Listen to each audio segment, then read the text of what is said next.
Ever wondered who set the stage for Shakespeare? It wasn't just one person, but a group of brilliant, rebellious minds known as the University Wits. Let's dive into the story of these literary game changers. So, who exactly were the University Wits? Imagine a group of highly educated guys from Oxford and Cambridge in the late 16th century, specifically between 1575 and 1595. They were the rock stars of their time, shaking up the London theatre scene. Before them, English drama was often simple and a bit clunky. The Wits came in with their university education, their knowledge of classical Greek and Roman literature, and a whole lot of ambition. They decided to make plays more complex, more poetic, and way more exciting. They were the pioneers who turned English drama into a true art form. Let's meet the key players. First up, the most famous of them all, Christopher Marlowe. A Cambridge man, Marlowe was a true trailblazer. He gave us masterpieces like Dr. Faustus and Tamburlaine.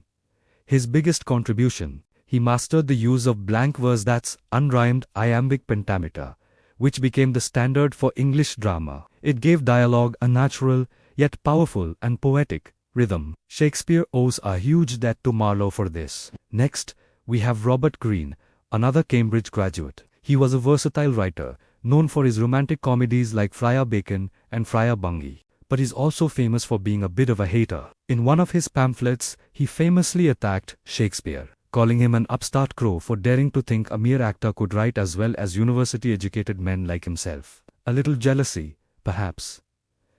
Then there's John Lyly, from Oxford. He was all about style. Lyly created a prose style called euphuism, which was super elaborate, elegant, and full of balanced sentences and clever comparisons. His play, also called Euphues, was a massive hit and influenced the way courtly characters spoke on stage and in real life. Think of it as the fancy, intellectual slang of the Elizabethan elite. We also have Thomas Kyd.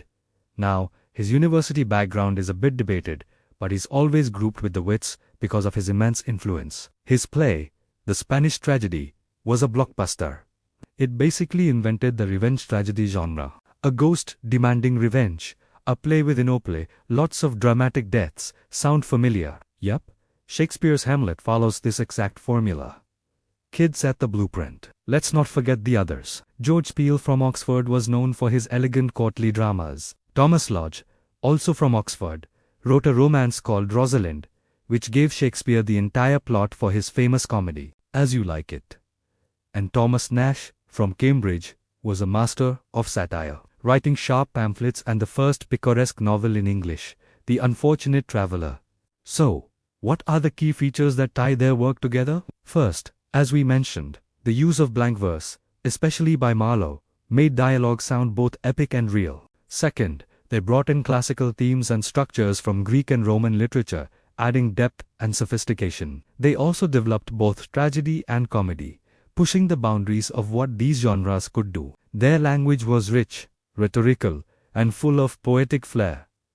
They weren't just writing plays, they were writing poetry for the stage. Ultimately, their greatest legacy is their influence on the golden age of Elizabethan drama. They experimented with plot, developed complex characters who were more than just good or evil, and elevated the language of the stage. They built the foundation, and on that foundation, a certain writer from Stratford-upon-Avon, named William Shakespeare, would build a palace. So if you ever need a one-line answer for an exam, here it is. The University Wits were a group of late 16th century educated playwrights and poets, including Marlowe, Greene, Kyd, and others who revolutionized English theatre and paved the way for Shakespeare. They were the original trailblazers, the brilliant minds who proved that drama could be both popular entertainment and high art. The next time you watch a Shakespeare play, remember the Wits who wrote the rules of the game. Thanks for watching. If you enjoyed this deep dive into literary history, don't forget to like, subscribe, and hit that notification bell for more. See you in the next video.